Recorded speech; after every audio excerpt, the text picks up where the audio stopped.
Има нова влада до крајот на месецот, ветува председателот на СДСМ Зоран Заев, без да открива дополнителни детали. На оваа тема, но и за други прашања разговараме во ова неделно интервју со председателот на СДСМ Зоран Заев. Господине Заев, како што рековте, очекувате да станете премиер до крајот на месецов. Кои ќе бидат вашите први чекори како премиер? Интересот на граѓаните се разбира. Ние најавивме многу значајни мерки кои што некои се врзани дури и со рокови. Многу родители, многу деца, многу наставници чека да го укинеме екстерното тестирање заради тоа што тоа е крајот на месец мај или почетокот на јуни, за да бидат на чисто, заради тоа што и психолошки делува, верувам, и на образовниот севкупен процес при финишот на образовната година или учебната година, но тука е укинувањето на радиодифузната такса, враќањето на ефтината тарифа, веднаш донесување на законот за медиуми е многу важно.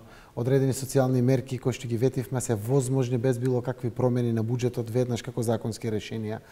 Многу вакви решенија се веќе подготвени, јас верувам дека почетокот на јуни, крајот на мај со првите решенија ќе бидат донесени. И секако едно од првите законски решенија кои што мораме да ги донесеме во парламентот е промена на изборниот законник заради одложувањето на локалните избори. Верувам на есен, но тоа го планираме во согласност со сите парламентарни партии. Зборувате за мерките од програмата, но крвавите сцени од минатиот четврток внесоа вознемиреност меѓу граѓаните. Како по овие случувања, ако станете премиер, ќе бидете на сите граѓани? Можно ли е помирување во општеството? Секако дека мора да се случи политичко помирување, национално помирување, меѓуетничко помирување, партиско помирување, како сакате разберете. Преку главани, одделби и поделби, многу зла крв се пушти помеѓу нашиот народ и не може да очекуваме перспективи и добри иднини за Македонија ако тоа така остане. Јас сум православен христијанин и верник, еве вака ќе кажам, најголемото простување по мојата вера, а верувам тоа така и по муслиманската, и по католичката, и по сите, е да се прости на непријателот. Ние непријател имаме, политички непријател, други немаме. Тоа апсолутно значи дека секој ќе си оди на суд и секој ќе си понесе одговорност. Но мораме меѓусебно да се испратиме пораката на простување, ако сакаме да соработуваме. Јас сум свесен дека успешен ќе биде мојот мандат водејќи новата влада на Македонија, ако не дозволам никој да има причини за нови блокади, за нови антагонизми. Искрено упатувам секогаш порака дека ќе ни треба соработка со опозицијата. Ние може да си сакаме дома децата и семејствата, ама мора да соработуваме заради реформите, заради животот и со животот, заради граѓаните, заради нашата заедничка Македонија. Се надевам и на реформи во ВМРО ДПМН заради тоа што целото ово злосторство кое што се е на повидок и го видоа граѓаните на Македонија е докажливо злосторство. Тоа е со умисла што се случи, заради тоа што и треба силна опозиција на новата власт. Убедени сме дека само преку силна опозиција ќе биде одговорна, отчетна, транспарентна и целосно насочена кон интересот на граѓаните новата власт. Во такви околности помирувањето е неопходно. Јас сум подготвен да пружам рака секому, да тераме заедно, сплотени, здружени. Оти така ќе не почитуваат и соседите, така ќе не почитува и светот. Се бараат драстични промени по институциите, бидејќи се оценува дека тие се партизирани. Но од друга страна многумина стравуваат од чистки. Како ќе се однесувате како власт? Тоа ќе биде едно од најтешките прашања пред се зборувам од економски аспект. Но и така е тешко во семејствата, чукат извршители, банки се јавуваат секој ден. На секаде зарем логично и етички да отпуштаме луѓе од работа. Нема да отпуштаме луѓе од работа. Со она што го имаме како капацитет финансиски ќе се обидеме да ги менеджираме работите, но апсолутно ќе се водиме од професионализмот. Ќе изгуби некој работно место само ако професионално не се извршува работа и тоа не ме интересира на која политичка партија припаѓа. Мојата политичка партија и јас како поединец имаме намера да преземеме одговорност пред граѓаните и тоа ќе биде возможно само преку професионализам, сериозно и честно извршување на јавните овластувања или на работата на јавните службеници во јавната администрација.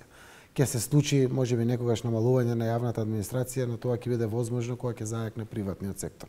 Да може да го абсорбира тој дел, да понуди повисоки плати, поголема мотивација за напредок во животот и кариерата или слично. И тоа единствено само по природен пат очекувам дека ќе се случи, но истовремено тоа е возможно ако државата она што го има како капацитетност, а тоа се тие што ги гледам постојано како економист, 400 милиони евра што се крадат годишно во Македонија ако бидат насочени квалитетно за поддршка на бизнисот, за развој на инфраструктурата, за економски аспекти кои што ќе значат зголемена економија, а со тоа економски раст и развој за државата. Имате ли веќе некаква слика околу министерските места, како би ги поделиле со идните коалициони партнери? Ние немаме разговарање на таа тема. Јас неколку пати потврдувам дека ние зборувавме за наши почетни позиции, наши према ветувањата на албанските партии пред граѓаните и гласачите и нивни позиции кон нашите ветувања, тоа е планот за живот во Македонија. Редот е да го чекаме мандатот. Ние цело време ја повтараме таа реченица, очекуваме да добиеме мандат од господинот Георги Иванов за да влеземе да преговараме за ресорите во самото министерство.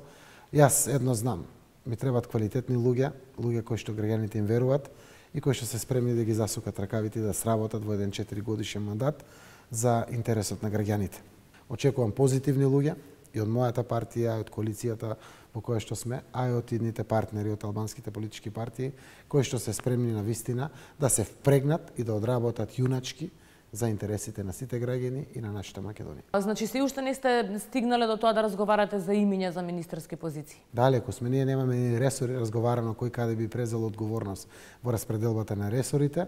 После тоа секако соодветно на барањето за ресори од сите страни кои што ќе преговараат доаѓаат имињата. Оти не може да барате еден ресор, а при тоа да не давате никакво сериозно име. Така да едно со друго е врзано и тоа следува после добивањето на мандатот. Тоа не значи дека 20 дена заев ќе преговара да се остави владен кабинет.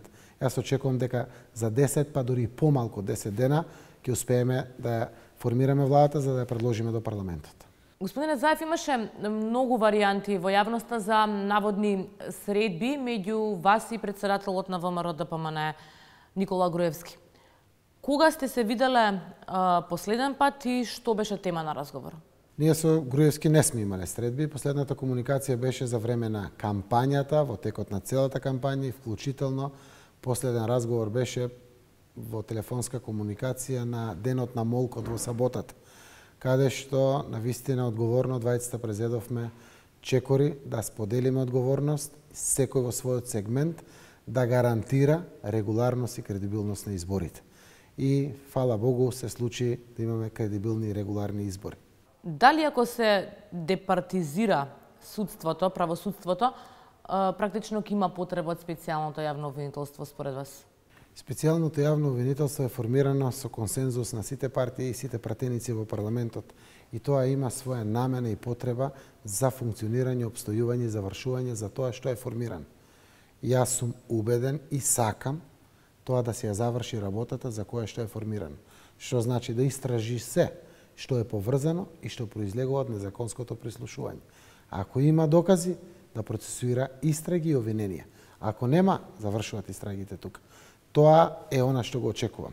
Истовремено, паралелно, веднаш ќе мораме да ги отвориме процесите околу независноста на судството. Ние докажавме дека нема правна држава во Македонија. Се е конекција на екзекутива или извршно тело на извршната власт и политичките мокници во државата. Ветивме и чиста ни е состојбата со ова прашање. Распуштање на судството и правосудството и негов реизбор, каде што политичарите ќе ги тргнат своите раци и влијанија за да се постават експертски, согласно најдобрата европска пракса, како што тоа е направено во многу земји, кои што денеска се блиску до Европската унија или веќе се членки на Европската унија. Само на тој начин ќе штрепат политичарите, ќе знаат граѓаните дека има правда ако се правични и никој повеќе нема да одговара, а невин да биде. Секој што ќе се огреши од законот има да одговара, законот ќе важи еднакво за сите, правото и правната држава мора да бидат императив ако сакаме да бидеме земја целосен аспирант за полноправно членство на Европската унија и НАТО. Накратко, од кога можеме да го очекуваме бројчаникот на Порта Македонија, како што ветивте, на кој што ќе се вртат, како што велевте, украдените пари? Тоа е врзано со претходното прашање. Колку побрзо правосудните органи донесат правосилни пресуди, толку побрзо ќе дојде и бројчаникот, заради тоа што законите во Македонија постојат. Конфискацијата на имотот е врзана со докажување на криминално стекнати пари. Законите во Македонија денеска се така. Јас очекувам ефикасни, честни и независни судски пресуди кои што ќе се однесуваат за мене, за социјалдемократи и за сите во Македонија, согласно тоа кога ќе биде утврдено дека некој украл пари, дека на незаконски начин го стекнал капиталот или парите, по закон тоа се конфискува. Штом ќе биде првото враќање во буџетот, бројчаникот ќе се појави на триумфалната капија. Тоа значи дека нема договор за амнистија? Тоа веќе и малите деца во Македонија го знаат, дека амнестија во Македонија ќе нема за никој, од проста причина што тоа не може никој да го гарантира. Се знае. Нема повеќе тајни во Македонија.